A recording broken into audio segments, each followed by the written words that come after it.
खुलुमबाय दिनैनि Bodoland इंखं television studio हलाव आं मलेन बसुमतारी दिनैनि गाहाय रादाबफोराव दं। माजुलि दिङा जाब्रबथायाव जिउ गोमानाय नखरनो साख्रि होसिगोन। फुटबलनि भगबान डिएग' माराडोनानि खावनाय घड़ीखौ शिबसागराव मोनबाय।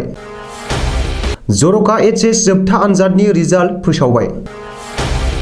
हिमन्त बिश्व शर्मानि 6 दान खुंथायनि समाव 325 कौटिनिबो बांसिन बेसेननि ड्राग्स हमनो हादों। ब्लेक लिस्टेड खालामजानाय जन एनार्जी कम्पानिनो टेन्डार होफिन्नायनि हेंथायै सोमावसारदों। बक'आव फरेस्टारनि गुलिजों 2 बोसोर बैसोनि सासे गथ'नि जिउ खहा। सावरायग्रा हानजा आलफाया गावसुंथानि थाखाय सोरखारनिफ्राय अमा फार्म दाबिदों।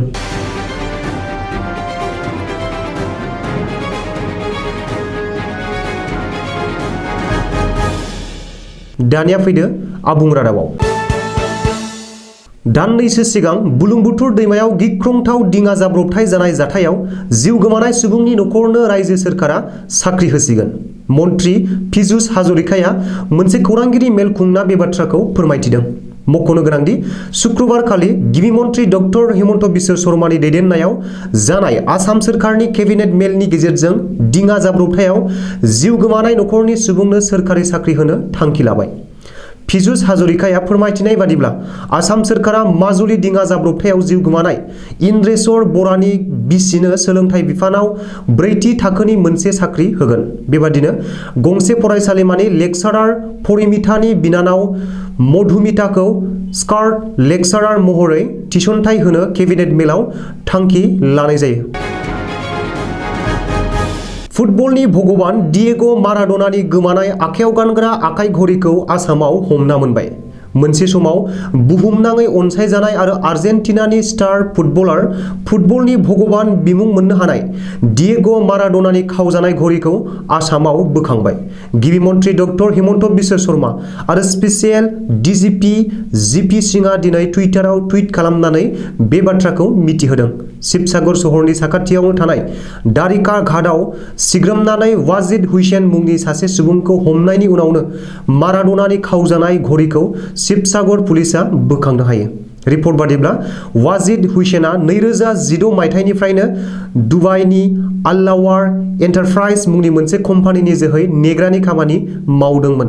सोलिफु बोसोरनिनो आगस्त दानावसो न'आव फैफिननाय वाजिदनो नाइजेरियानि डेरेक मुंनि सासे सुबुङा बे घड़ीखौ होदोंमोन आरो बे घड़ीखौ वाजिदआ बाहायगासिनो दंमोन। जाय घड़ीया फुटबलनि भगबान डिएग' माराडोनानिमोन आरो बेखौ माराडोनाया गोथाङै थानाय समावनो सिखावआ खावदोंमोन। रिपर्ट बादिब्ला बे घड़ीखौ मागाडोनानि थाखायल' बानायदोंमोन। दा हाब्लेट कम्पानिया आरो बेनि बेसेना 12 लाख रांमोन। मिथिनो हानाय बादिब्ला माराडोनानि घड़ी गोमानाय जाथायनि सायाव दुबाइ पुलिसआ नायबिजिरगासिनो दंमोन आरो दा हाब्लेट कम्पानिनि बे घड़ीया आसामनि शिबसागराव वाजिदनि आखायाव दं होननानै मिथिनायनि उनावनो दिनै फुङाव आसाम पुलिसनि जोहै वाजिदखौ हमो आरो माराडोनानि घड़ीखौ बोखांनाय जायो। जर'खा एचएस जोबथा आनजादनि रिजाल्टखौ दिनै फोसावबाय। दिनै सानजौफु 12 रिंगायाव जर'खा एचएस जोबथा आनजादनि रिजाल्टखौ फोसावदों। जर'खा आनजादनि रिजाल्ट बादि रायजोनि 4 जिल्ला फारियै बङाइगाव, जरहाट, साउथ सालमारा आरो उदालगुरि जिल्लायाव 100% फरायसाफोरानो उथ्रिसारनो हादों। ओरैहाय कामरुप मेट्र' जिल्लाया आनजादाव उथ्रिसारनो हानाय फारिलाइनि गाहायथाराव एबा कामरुप मेट्र' जिल्लाया जर'खा आनजादाव उथ्रिसारनो हानाय फरायसाफोरनि हारा खमसिन। कामरुप मेट्र' जिल्लायाव जर'खा आनजादाव उथ्रिसारनो हानाय फरायसाफोरनि हारा 7.69%। रिपर्ट बादिब्ला कामरुप मेट्र' जिल्लायाव गासै 13 सा फरायसाफोराल' जर'खा एचएस जोबथा आनजादाव जिरायदोंमोन। बेनिनो सासेल' फरायसाया उथ्रिनो हादों। मख'नो गोनांदि गिख्रंथाव महामारि कर'ना भाइरासनि थाखाय देग्लायनि एचएस जोबथा आनजादखौ खुंनो हायाखैमोन आरो नम्बर इभेलुएसन जोहै रिजाल्ट फोसावनो गोनां जादोंमोन। नाथाय बे रिजाल्टखौ माखासे फरायसाफोरानो गोजोननाय मोनाखैमोन। बेनिखायनो सोरखारा खाना होनाय नेमखान्थिनि गेजेरजों जर'खा आनजाद खुंनाय जादोंमोन। मिथिनो हानाय बादिब्ला जर'खा एचएस जोबथा आनजादाव रायजोनाङै गासै 1414 फरायसाफोरा जिरायदोंमोन। गिबि मन्त्रि डक्टर हिमन्त बिश्व शर्मा दैदेननाय आसाम सोरखारा 6 दान आबुं जाबाय। हिमन्तआ खुंथाय गोहोखौ लानायनि उनावनो ड्राग्सनि हेंथायै गोख्रों राहा लादों आरो गिबि मन्थ्रिनि बिथोन बादि पुलिस बिफाना रायजोनाङै एन्टि ड्राग्स अपारेशन खालामदों। रिपर्ट बादिब्ला हिमन्त बिश्व शर्मानि बे 6 दान खुंथायनि समाव रायजोनाङै 325 कौटिनिबो बांसिन बेसेननि ड्राग्स आरो निसा गोनां मुवाफोरखौ रैखाथि बिफाना बोखांनो हादों। रायजोनाङै ड्राग्सजों लोब्बा लाना गासै 1700 केस रेजिस्टार जानायजों लोगोसे 325 कौटिनिबो बांसिन बेसेननि ड्राग्सफोरखौ बोखांनो हायो।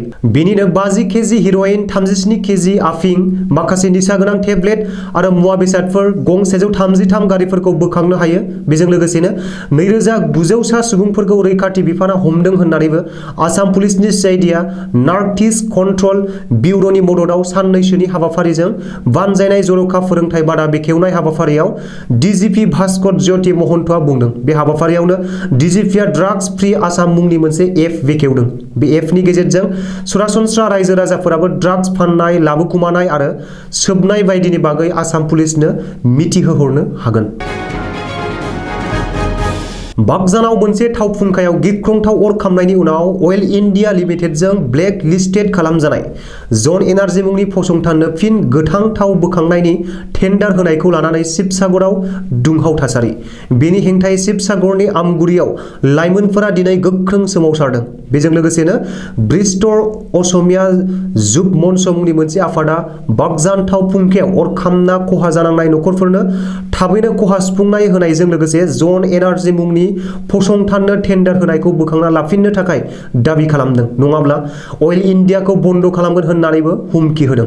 मख'नो गोनांदि ब्लेक लिस्टेड खालामजानायनि उनावनो जन एनार्जीनो थाव फुंखानि टेन्डार होफिननायनि थाखाय मिरुनि रायजोआरि पेट्रलियाम मन्त्रि रेमेश्वर तेलीखौबो ससियेल मिडियायाव गोख्रों रावजों सावरायदों।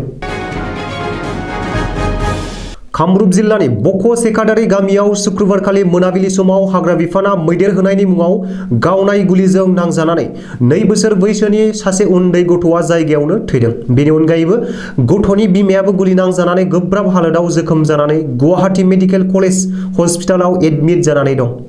फरेस्टारनि गावनाय गुलिजों नांजानानै थैनाय उन्दै गथ'सानि मुंखौ आरबि दैमारि आरो जोखोम जानाय बिमानि मुंखौ मालिबिका दैमारि होननानै सुलुङाव फोरमायदों।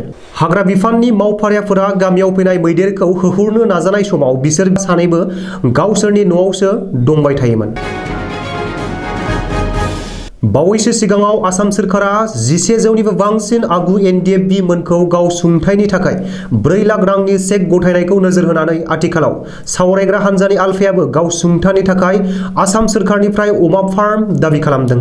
सावरायग्रा हान्जा आलफानि दैदेनगिरि अनुप सेटियाया खौरांगिरिनि सिगाङाव बुंदों दि सिगाङाव आगु आलफाया दानफायाव 3000 रां मोनोमोन, नाथाय दा आसाम सोरखारा 6000 रां होदों। नाथाय दिनैनि सानाव बे 6000 राङा जेबोआनो नङा। बेखायनो आसाम सोरखारा आलफानि गासै 9 डिजिग्नेशन केम्पफोराव 9 अमा फार्म खुलिनो थाखाय गासै 18 कौटि रां होनांगौ होननानै आसाम सोरखारखौ खावलायदों, जाहाथे आगु आलफानि सोद्रोमाफोरा अमा फिसिनानै गावबा गावनि थांनानै थानाय लामाखौ हमथानो हायो।